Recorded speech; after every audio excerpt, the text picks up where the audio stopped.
Alright guys, we've let our mash tun sit for 90 minutes. That's an hour and a half to do the mash.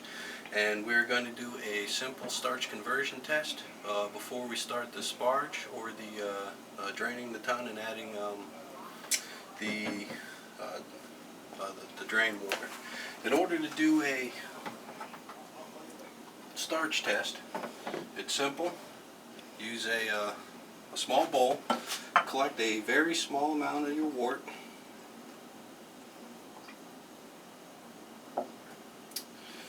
As you can see, it's nice and brown in color. And then we will add a few drops of starch. Now, if there's any, iodine, if there's any starch left in the wort, the iodine will turn black as ink. And if it stays brown, all starch has been converted to sugar.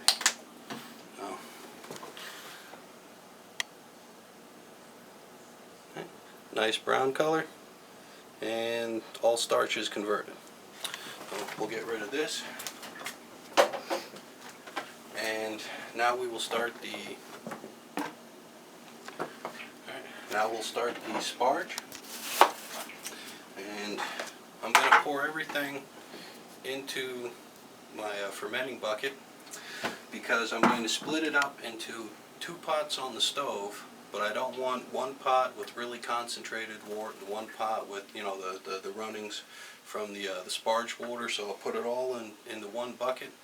So both pots have the same gravity concentration for proper hop utilization. Now, when it comes to sparging the grains, your sparge water has to be 170 degrees, but absolutely no hotter. Anything over 170 degrees and you will start to leach tannins and other various undesirable flavors out of the wort and into your finished product. So we'll turn the tap on.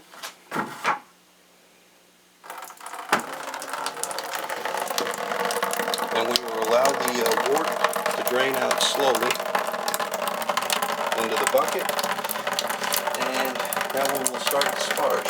There are 2 different ways to sparge. One is batch sparging and one is fly sparging. I'm going to do the fly sparge method, and for that you need a colander. And the total volume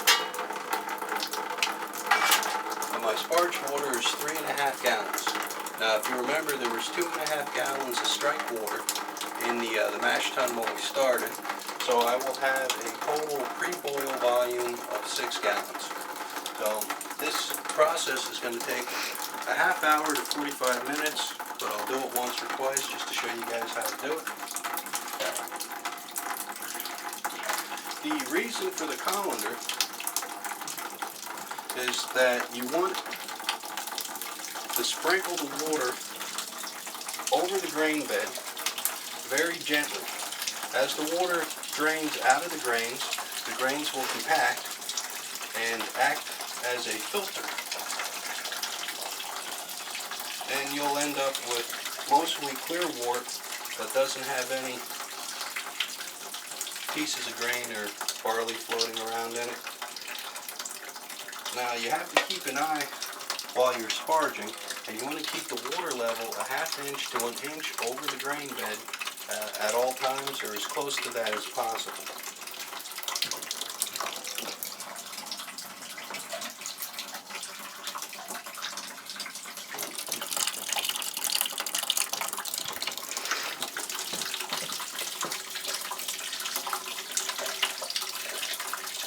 And what this does is, while the wort is draining out of the mash tun, we're adding fresh 170 degree water to the mash tun, and it will strip all the sugars out, kind of like rinsing out a tea bag.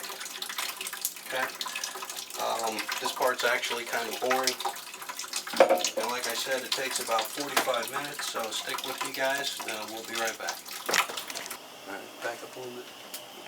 Alright guys, I've done the sparge, drained all the water out of the mash tun. I split it up into two different pots. This one having 4 gallons, so I'm going to do the 60-minute boil on.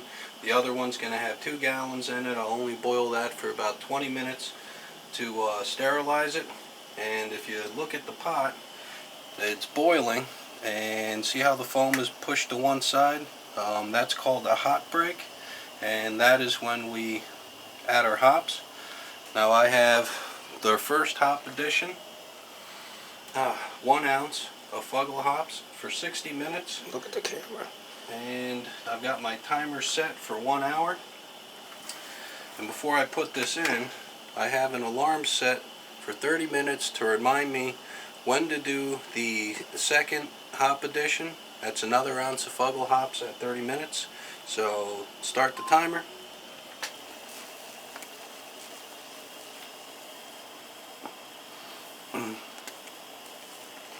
Looks like a bowl bag.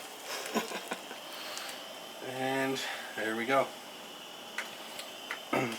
Okay, now the different hop additions are for different things. The 60-minute hop addition is for bitterness.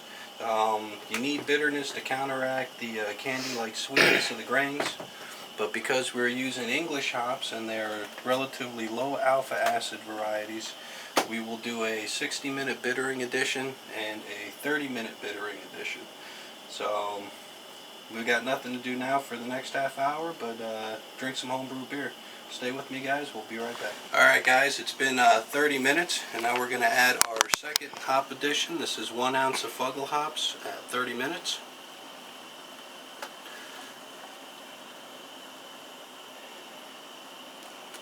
And that's it.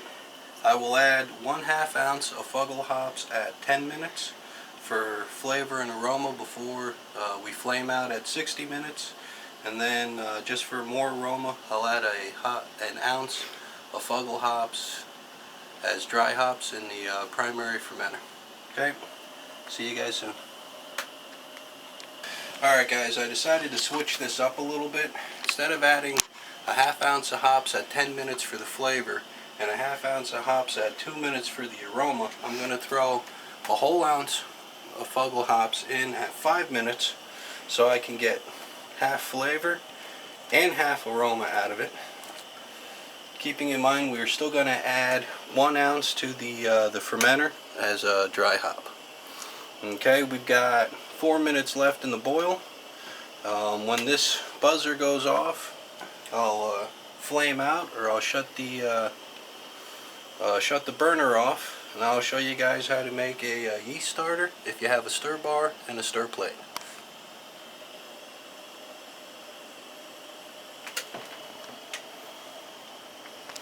Okay, guys, so this is the end of the video.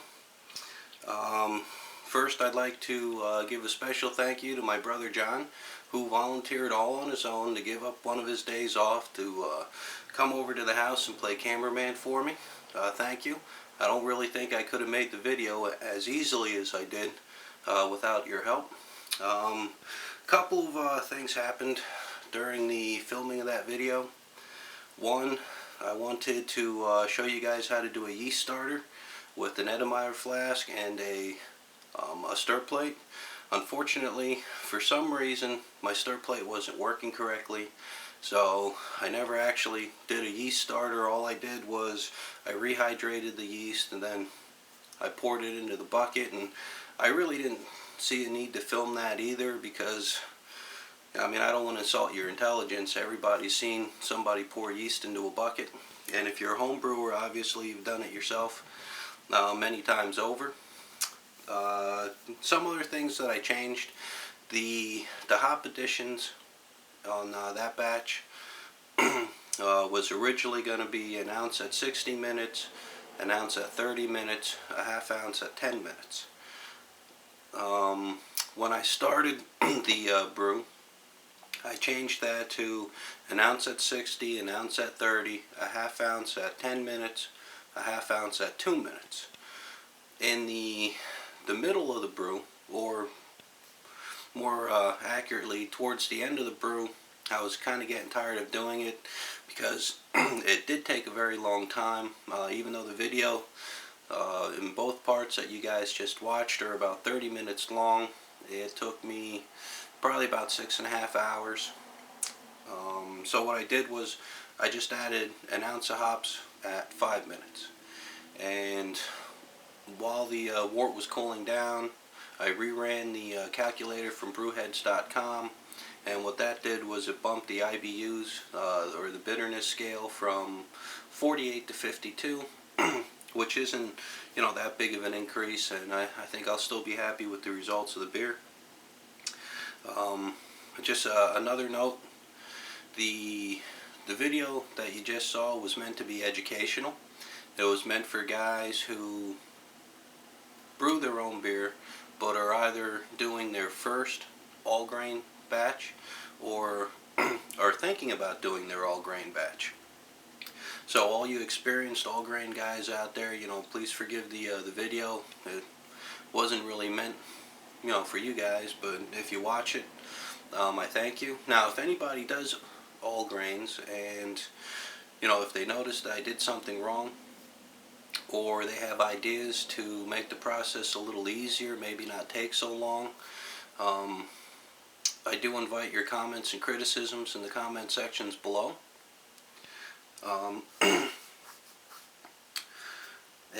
few things that I didn't film you guys me doing was I don't have a wort chiller, so what I do is after I flame out on the stove, I let it cool down for an hour or two, I pour it in the fermenting bucket, I attach an airlock, and I set it aside and I let it cool down naturally overnight.